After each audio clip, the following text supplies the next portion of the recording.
shaped our progress.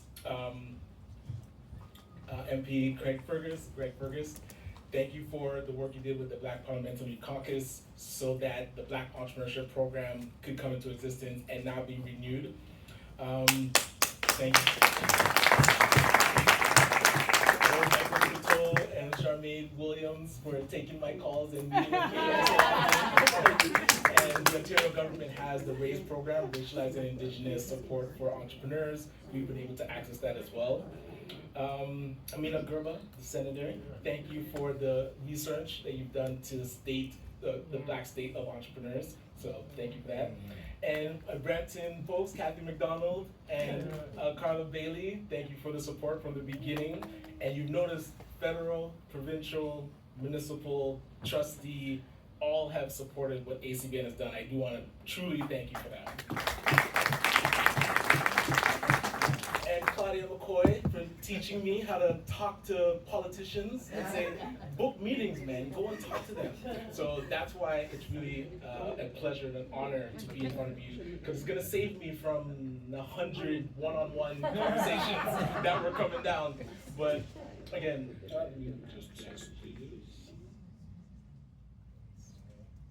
okay, sweet. So again, thank you to the Congress for Black Politicians, and thank you to Councilor James and Stephen Wright for the introduction. A gentleman I met 15 years ago as an entrepreneur and seeing potential in myself and reaching out. I don't know if it was a cold call or how we met. It was just like, hey, I would like to talk to you about your business. And from then on, always been supporting everything that we do. And so my name is Ryan Knight. I'm the Executive Director of the Afro-Caribbean Business Network. And typically I would use these 15 minutes to tell you our story and walk through a lot of our journey. But one thing that I want you to take away from this is that the true Black economic power comes from every level of government working together and us amplifying your work, because your work actually amplifies our work. So again, I do want to thank everybody in the room. So quickly, a bit about myself. I do consider myself a social entrepreneur. I run a company called Detailing Nights that provides mobile waterless car cleaning. And great service. And I mentioned that because when ACBN started, it was myself trying to franchise our company and not being able to find Black-focused business organizations to support us. And then we brought 6 other entrepreneurs together and said, could we build an entity that sits down with an entrepreneur, figures out what stage the business is in, and then helps them create a strategy to grow. And now that's been done over the past 8 years. This is actually our 9th year anniversary. And we've been able to engage with over 6,000 Black entrepreneurs. We've also been able to be part of the Black entrepreneurship ecosystem and chair the conference, which is the Black Entrepreneurship Ecosystem Conference. So 40 plus organizations that are all supporting Black business. We're able to bring them together and learn together and share notes and then go out better. And now our reach is expanded over 30,000 entrepreneurs.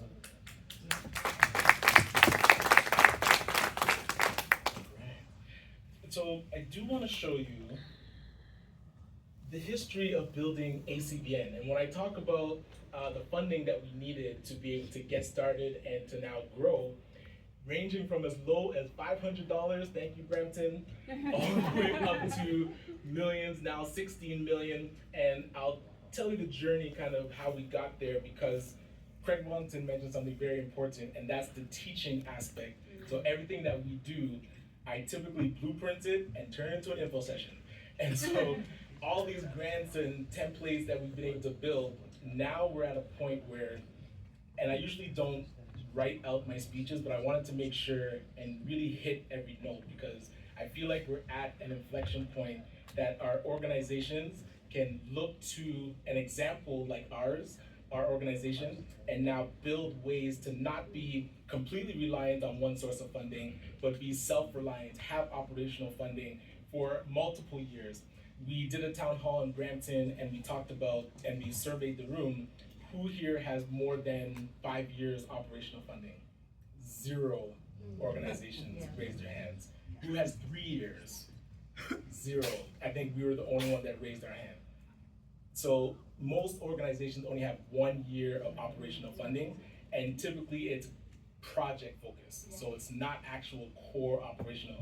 So when we had our funding through the federal government and that was running out and needing to be renewed, because it wasn't renewed right away, we had to figure out what to do to be able to sustain ourselves. And that's why we shifted to being able to purchase a business. We bought a social enterprise, a franchise that does seniors care for PSWs. We started our own social enterprise that does marketing and sales for entrepreneurs.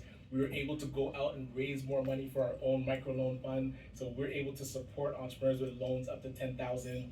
And we have $1 million to give out in 6 months. So please, if you know entrepreneurs, send them our way, because we want to get the money out the door.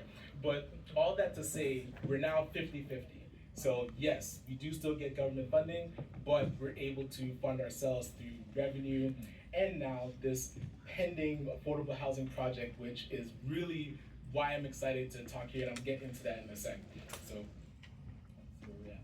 so yes, as I mentioned, we're able to support entrepreneurs, but also we teach what we do to other organizations. So when we do info sessions, we've seen that we've actually gotten about $37 million just from people coming to our info sessions and understanding something like the RAISE grant or the Foundation for Black Communities or the Supporting Black Communities Initiative. Anything that's out there that we qualify for, we do info sessions about it, and now we're starting to track how many people are being successful through that funding.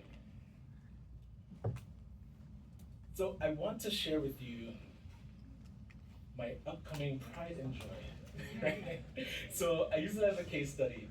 So in Woodstock, we were able to partner with Bethany Lutheran Church, who from 1984 had been trying to build affordable housing, didn't really have the infrastructure, didn't know how to engage with the government to be able to get the funding. We were able to partner with them because they sold their land to the County of Oxford. So now the County of Oxford, and there was another thank you that I wanted to put out, Councillor Khalija Haliru, she was the one that put it out to the Black community that this exists. The County of Oxford is putting out RFPs saying, hey, they want to find a nonprofit that can get the funding and a developer that can build it. So because it was known, then we were able to apply for this RFP. Through all the maneuvering, we were able to be successful with CMHC to get the conditional approval, which allowed the County of Oxford to actually transfer the land to ACBN, and now we're being able to build 45 units of seniors apartments.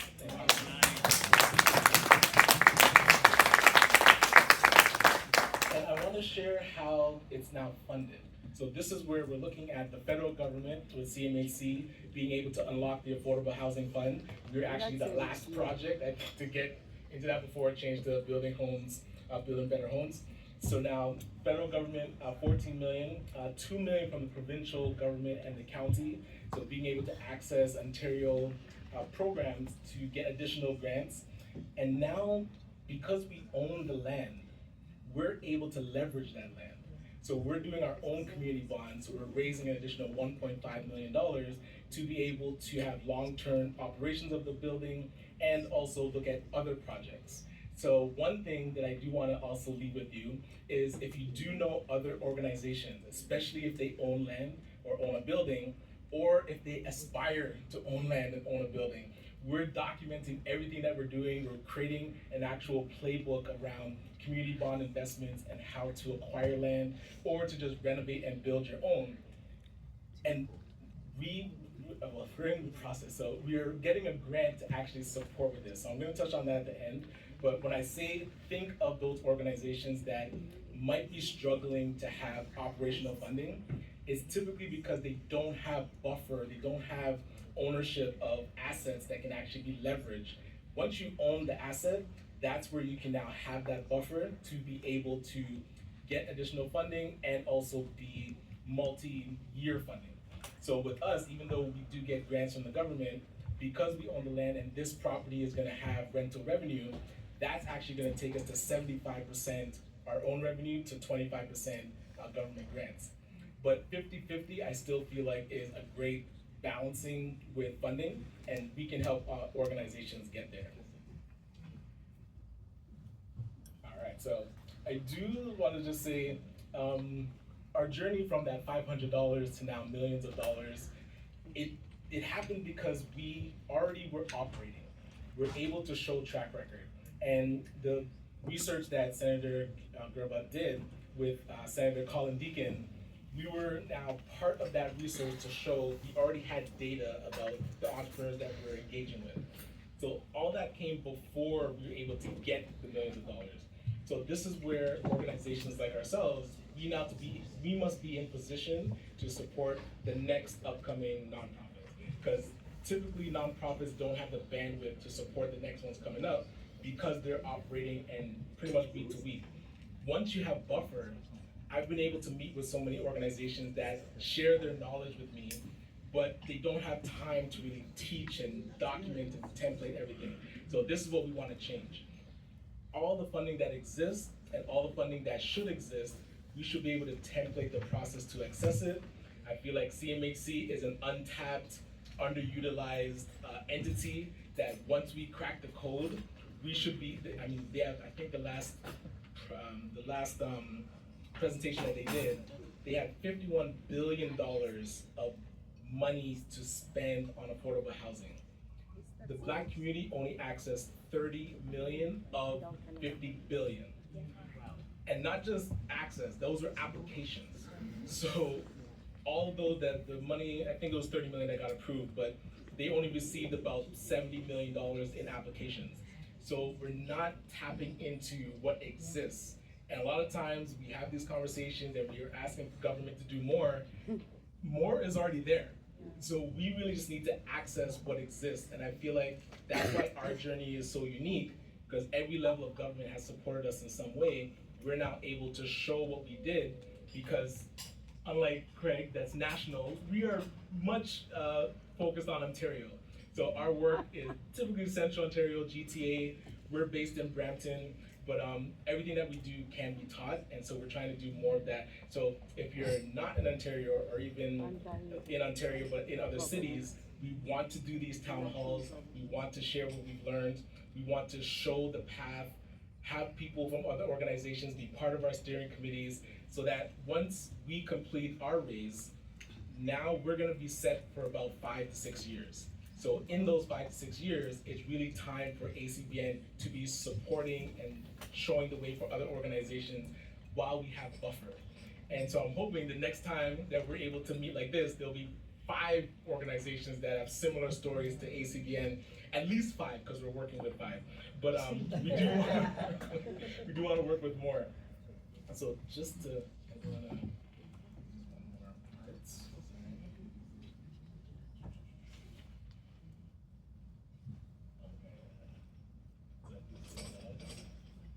so my request, so policy directions. I feel like I'm in front of a bunch of politicians. I should ask some policy work. So one thing that I would like to say, that was my point 1, is multi-year operational funding, giving proven Black-led organizations 3 to 5 year operating agreements instead of annual project grants. This is actually a check mark. The federal government has helped with the Black Entrepreneur Program to provide multi-year funding. ACBN is a benefit of that. So I'm not here asking for something that doesn't exist. It's just how do we lean into that, because organizations that are not focused on business and entrepreneurs, they also need operational funding. So being able to put that in a policy that funding actually helps with multi-year. And Prime Minister Carney did promise for the Black Entrepreneur Program to be permanent. So if there's any nudging you can do to re-spark that conversation, I do want to thank them for renewing it, but the campaign did say it would turn permanent. Second part, the Black Entrepreneur style of funding, but delivered through intermediaries. I pitched to Craig Wellington to be an intermediary for something like the Black Entrepreneurship Program, similar to what they did with the Supporting Black Communities Initiative, where Tropicana, Black Business Initiative, and Group Transit were able to then work with government. They received the funding, and now our organizations work with the social purpose organizations, the grassroots organizations to disperse the funds. I don't want to talk ill of government, but dealing with FedDev is a chore. And if we can actually deal with Black Opportunity Fund instead, I'd rather that chore go to Craig, and then we apply to our own intermediaries to be able to get the funding. And let us deal with the headache of it. Thank you. Thank you, Craig. Something that's come up with our microloan program is the government being able to create guarantees and first loss capital. Because we're out raising our own dollars from foundations and private offices, if the government is able to match or create additional loan loss guarantees, that would actually amplify the amount of money that we're able to give out. So with the initial $1 million that we have, we're raising a total of $3 million. But that first $1 million, if we knew that government was able to match or back it, it now helps us support so many more entrepreneurs, and that's something that we can duplicate in other provinces. So that's one thing that I did want to put on the table. The fourth thing, back community ownership. So matching or backstopping our community bond raises. The community bond investment vehicle is something that our organizations do not utilize enough. It was great to hear that the Jamaican Canadian Association, to purchase their building, actually did a community bond about 30 years ago. It has not been documented, it has not been researched, it has not been duplicated. So we're actually working with some research experts to document what they did, add that to the research that we're doing with our community bond, and now be able to turn that into a blueprint that we can share with other organizations so that they can duplicate what we've done. So government knowing that we're doing that, again, we've already secured the funding to do the research. It's not to say we need a grant to do it, it's to say, how can government be involved so that if there's any ways that we can amplify that work, we want to have that conversation. That was the last one. Oh no, fifth, procurement and disaggregated data. So opening supply chains to Black-owned firms. There was a Black procurement pilot. I struggled to find any information about it, what happened to it. If anyone knows about that project and can share light on how it went, but we would like to turn that from a pilot into something more purposeful so that our businesses are actually looking for contracts from government and not only looking for grants. Being able to understand how procurement happens at all levels of government and then being able to access that funding or those contracts would help to really solidify how businesses operate so that they have access to more markets, they're able to hire more, and I feel the true economic power comes from increasing sales and increasing bandwidth, not